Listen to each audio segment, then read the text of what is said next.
اہل مشیت کے انوار سے نقش روئے محمد بنایا گیا۔ بسم اللہ الرحمن الرحیم۔ پارہ وَاعْلَمُوا مکمل۔ سورہ انفال کے شروع میں کہا گیا تھا کہ اموال غنیمت سب اللہ اور اس کے رسول کے ہے، ان کے متعلق فیصلہ کرنے کا اختیار اللہ اور اس کے رسول ہی کو ہے۔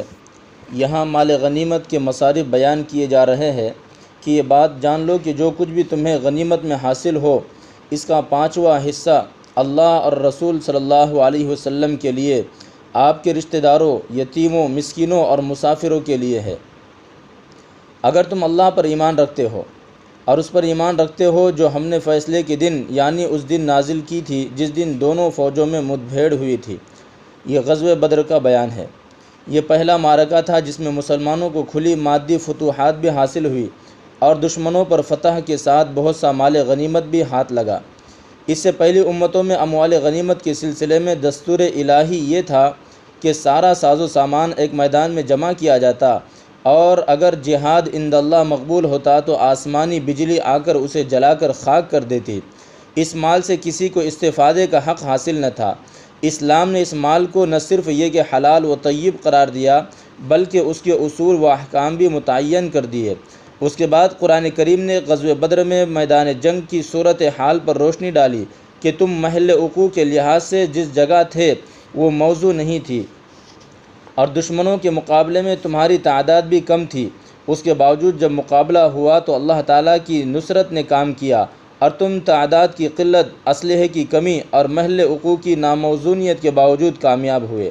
یہ واقعات ان آیات میں بیان کیے گئے ہیں اور مسلمانوں سے کہا گیا ہے کہ اے ایمان والو، جب کسی گروہ سے تمہارا مقابلہ ہو تو ثابت قدم رہو اور اللہ کا ذکر کثرت سے کرو، شاید کامیاب ہو جاؤ۔ اللہ اور اس کے رسول کی اطاعت کرتے رہو اور آپس میں جھگڑا مت کرو، ورنہ تمہارے اندر کمزوری پیدا ہو جائے گی اور تمہاری ہوا اکھڑ جائیں گی، اور صبر کرو، بلا شبہ اللہ صبر کرنے والوں کے ساتھ ہے۔ اور ان لوگوں کی طرح مت ہو جانا جو اپنے گھروں سے اتراتے ہوئے اور لوگوں کو اپنی شان دکھلاتے ہوئے نکلے۔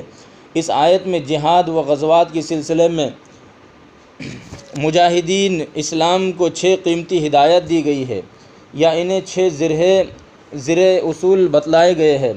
نمبر 1 ثبات قدمی، نمبر 2 ذکر اللہ کی کثرت، نمبر 3 اللہ و رسول کی اطاعت، نمبر 4 اختلافات و نزاع سے اجتناب، نمبر 5 صبر و تحمل، نمبر 6 تکبر و ریاکاری سے گریز۔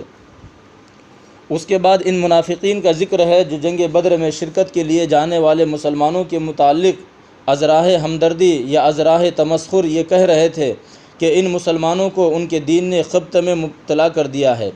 اس کے بعد اللہ تعالیٰ نے فرمایا، کاش تم اے منافقین اس منظر کو دیکھتے جب فرشتے کافروں کی روح قبض کر رہے تھے اور ان کے چہروں پر اور ان کی پشت پر مار رہے تھے کہ لو اب جہنم کے عذاب کا مزہ چکھو۔ اس کے بعد فرعون کا ذکر ہے کہ اس کا اور اس کی قوم کا بھی یہی انجام ہوا تھا۔ پھر فرمایا کہ یہ اللہ تعالیٰ کی سنت کے مطابق ہوا کہ وہ کسی نعمت کو جو اس نے کسی قوم کو عطا کر رکھی ہو اس وقت تک نہیں بدلتا جب تک وہ قوم خود اپنے طور طریقے نہیں بدلتی۔ اگلی کچھ آیات میں قوانین جنگ پر روشنی ڈالی گئی ہے اور جنگ کی تیاری کے سلسلے میں فرمایا گیا ہے کہ تم لوگ جہاں تک ہو سکے دشمنوں سے مقابلے کے لیے زیادہ سے زیادہ طاقت اور پلے ہوئے گھوڑے تیار کر رکھو تاکہ ان کے ذریعے تم اللہ کے دشمنوں کو اور اپنے دشمنوں کو اور انہیں جنہیں تم نہیں جانتے اللہ جانتے ہیں خوف زدہ کر دو، اور اللہ کی راہ میں جو کچھ تم خرچ کرو گے تمہیں پورا پورا ملے گا، تمہارے ساتھ ناانصافی نہیں کی جائے گی۔ اس کے بعد کچھ اصول صلح و جنگ بتلائے گئے ہیں اور مسلمانوں کے اتحاد کے سلسلے میں ارشاد فرمایا گیا ہے کہ اللہ تعالیٰ نے اہل ایمان کے دل ایک دوسرے کے ساتھ جوڑ دیے ہیں۔ آپ روئے زمین کی تمام دولت بھی خرچ کر ڈالتے تو ان لوگوں کے دل نہ جوڑ سکتے تھے، مگر واللہ ہی ہے جس نے ان کے درمیان یگانگت پیدا کر دی ہے۔ آگے غزوہ بدر کے سلسلے میں ترغیب پر مشتمل آیت ہے کہ اے نبی صلی اللہ علیہ وسلم، آپ مسلمانوں کو جہاد کی ترغیب دیجیے۔ اگر تم میں سے 20 آدمی ثابت قدم ہوں تو وہ 200 پر غالب آ سکتے ہیں، اور اگر 100 ہے تو 1000 کفار پر غالب آ سکتے ہیں۔ آنے والی آیت میں ان قیدیوں کا ذکر ہے جو غزوہ بدر میں گرفتار کیے گئے اور ان میں سے ہر ایک کی رہائی کے بدلے 400 درہم متعین کیے گئے۔ اس کے بعد کچھ ہجرت کے احکام ہے کہ ہجرت کی صورت میں مسلمانوں کے باہمی تعلقات کی نوعیت کیا ہونی چاہیے۔ ان آیات میں اسی سوال کا جواب دیا گیا ہے۔ یہاں سے سورہ توبہ کا آغاز ہوتا ہے۔ سورہ انفال اور سورہ توبہ کے مضامین میں یکسانیت ہے، اسی لیے سورہ توبہ اگر مسلسل تلاوت کی جا رہی ہو تو اس کے شروع میں بسم اللہ نہیں پڑھی جاتی۔ بعض صحابہ نے دونوں صورتوں کو ایک بھی کہا ہے۔ اس صورت میں کفار و منافقین کی بدعہدیوں کا اور ان پر عذاب کا ذکر ہے۔ اس صورت میں بھی چند غزوات اور ان سے متعلق کچھ واقعات کا ذکر ہے۔ مشرکین مکہ سے صلح حدیبیہ کے نام سے جو معاہدہ صلح ہوا تھا وہ قریش نے اپنی ناقبت اندیشی سے خود ہی توڑ ڈالا۔ اس پر یہ آیت نازل ہوئی کہ اللہ اور اس کے رسول کی طرف سے ان مشرکین کے لیے جن سے تم نے عہد کیا ہے دستبرداری کا اعلان ہے، لہٰذا تم 4 مہینے اور چل پھر لو، اور یہ جان لو کہ تم اللہ کو عاجز نہیں کر سکتے، اور یہ کہ بلا شبہ اللہ کافروں کو رسوا کریں گے۔ آگے اسی اعلان کی توضیح و تشریح ہے۔ اس اعلان پر عمل ہوا اور مسلمان لاؤ لشکر کے ساتھ مکہ مکرمہ کی طرف بڑھے۔ قریش مکہ اور مشرکین حد درجہ خوف زدہ ہو گئے۔ اس موقع پر سرور کائنات رحمت للعالمین صلی اللہ علیہ وسلم نے کریمانہ اخلاق کا مظاہرہ فرمایا اور چند خطرناک مجرموں کو چھوڑ کر سب کے لیے عام معافی کا اعلان فرما دیا۔ فتح مکہ ان تفصیلی واقعات کے بعد غزوہ حنین کا بیان شروع ہوا۔ فرمایا اللہ تعالیٰ بہت سے مواقع پر تمہیں غلبہ دے چکے ہیں، اور غزوہ حنین کے دن بھی اس روز تمہیں اپنی کثرت تعداد کا غرہ ہو گیا تھا، لیکن یہ تعداد تمہارے کچھ کام نہ آئی، اور زمین تم پر تنگ ہو گئی اور تم پیٹ پھیر کر بھاگ کھڑے ہوئے۔ پھر اللہ نے اپنے رسول پر اور اہل ایمان پر اپنی سکینت نازل فرمائی اور ایسے لشکر اتارے جو تمہیں نظر نہیں آتے تھے، اور کفر کرنے والوں کو سزا دی۔ اس ایک آیت میں غزوہ حنین کا پورا قصہ آ گیا۔ یہ پہلا موقع تھا کہ 14,000 نفوس پر مشتمل مسلمانوں کا لشکر مقابلے کے لیے نکلا۔ لڑائی کے ہتھیار بھی پہلے ہی سے کہیں زیادہ تھے۔ مسلمانوں کو اپنی تعداد اور طاقت پر ناز ہونے لگا۔ بعض صحابہ کرام کی زبانوں پر یہ جملے بھی آ گئے کہ آج ہم مغلوب نہیں ہو سکتے، مقابلہ شروع ہوتے ہی دشمن بھاگنے پر مجبور ہوگا۔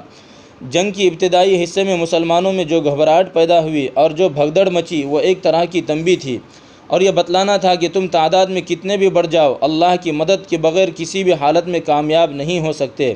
اس کے بعد حالات میں تبدیلی ہوئی، مسلمانوں کے اکھڑے ہوئے قدم جمے اور فرشتے بھی مدد کے لیے نازل ہوئے۔ اسی طرح اس غزوے میں بھی مسلمان فتح سے ہمکنار ہوئے۔ اگلی کچھ آیات میں یہود و نصارہ کے عقائد کا ذکر ہے، پھر موضوع کی طرف واپسی اور غزوہ تبوک کا ذکر۔ سن 9 ہجری میں سرکار دو عالم صلی اللہ علیہ وسلم کو معلوم ہوا کہ روم کا عیسائی بادشاہ مدینہ منورہ پر فوج کشی کا ارادہ رکھتا ہے، اور مقام تبوک میں اس کا لشکر جمع ہو چکا ہے۔ ان دنوں کئی مسلسل جنگوں کے بعد مسلمانوں کو قدر سکون نصیب ہوا تھا۔ سخت گرمی کا موسم تھا، کھجور کے باغات میں فصلیں تیار کھڑی تھی اور مسلمانوں کے ہاتھ خالی تھے۔ سفر طویل تھا۔ ان حالات میں جہاد کا اعلان ہوا۔ بعض حضرات تو فوراً تیار ہو گئے اور بعض نے کچھ تردد کے ساتھ حامی بھری۔ کچھ لوگوں کو واقعی عذر تھا اور کچھ سستی کی وجہ سے نہیں جا سکے۔ ان آیات میں ایسے ہی لوگوں کو جھنجھوڑا گیا ہے کہ اے اہل ایمان، تمہیں کیا ہو گیا؟ جب تم سے کہا جاتا ہے کہ اللہ کی راہ میں نکلو تو تم زمین سے چمٹ کر رہ جاتے ہو۔ کیا تم نے آخرت کی زندگی کے مقابلے میں دنیا کی زندگی پسند کر لی ہے؟ دنیا کی زندگی تو آخرت کے سامنے بڑی مختصر ہے۔ تم نہیں نکلو گے تو اللہ تعالیٰ تمہیں دردناک عذاب دیں گے اور تمہاری جگہ کسی دوسری قوم کو کھڑا کر دیں گے۔ یہاں ان منافقین کا بھی ذکر ہے جو مختلف حیلوں و بہانوں کے ساتھ جنگ میں شریک نہ ہونا چاہتے تھے۔ آگے زکوٰۃ کے مصارف کا بیان ہے۔ مدینہ طیبہ میں جب زکوٰۃ فرض ہوئی تو اس کی وصول یابی اور تقسیم کا پورا نظام مرتب ہوا۔ آنے والی آیت کریمہ میں اسی کا بیان ہے کہ صدقات تو در حقیقت فقیروں اور مسکینوں کے لیے ہے، اور ان لوگوں کے لیے ہے جو صدقات کے کام پر مقرر ہو، اور ان کے لیے ہے جن کے دل جوئی مطلوب ہو، اور غلاموں کی گردن چھڑانے میں اور قرض داروں کی مدد کرنے میں اور اللہ کے راستے میں اور مسافروں کی دیکھ بھال میں بھی صدقات خرچ کیے جا سکتے ہیں۔ یہ ایک فریضہ ہے اللہ کی طرف سے۔ آئندہ آیات میں گروہ منافقین کی منافقانہ روش پر روشنی ڈالی گئی ہے اور فرمایا گیا ہے کہ منافق مرد اور منافق عورتیں سب ایک ہی ہے، بری بات کی تعلیم دیتے ہیں اور اچھی بات سے روکتے ہیں، اور اپنے ہاتھوں کو باندھا رکھتے ہیں، اللہ کی راہ میں کچھ خرچ نہیں کرتے، یا اللہ کو بھول گئے تو اللہ نے بھی انہیں فراموش کر دیا۔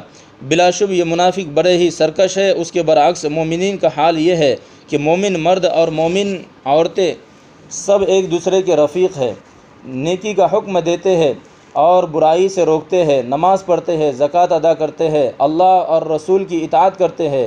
یہ وہ لوگ ہیں جن پر اللہ ضرور رحم کرے گا۔ آنے والی کچھ آیات میں ان منافقین کا ذکر ہے جو بہانے بنا کر جنگ میں شریک نہیں ہوئے اور گھر بیٹھے خوش ہوتے رہے۔ سرکار دو عالم صلی اللہ علیہ وسلم سے فرما دیا گیا کہ آپ ایسے لوگوں سے کوئی ربط مت رکھیے، ان میں سے کوئی مرے تو ان کی نماز جنازہ بھی نہ پڑھیے اور نہ ان کی قبر پر کھڑے ہو۔ اللہ رب العزت آج کی ان باتوں میں جو کچھ کہا گیا ہے، اللہ رب العزت ہم تمام کو کہنے سننے سے زیادہ عمل کرنے کی توفیق عطا فرمائے۔ وما علینا الا البلاغ۔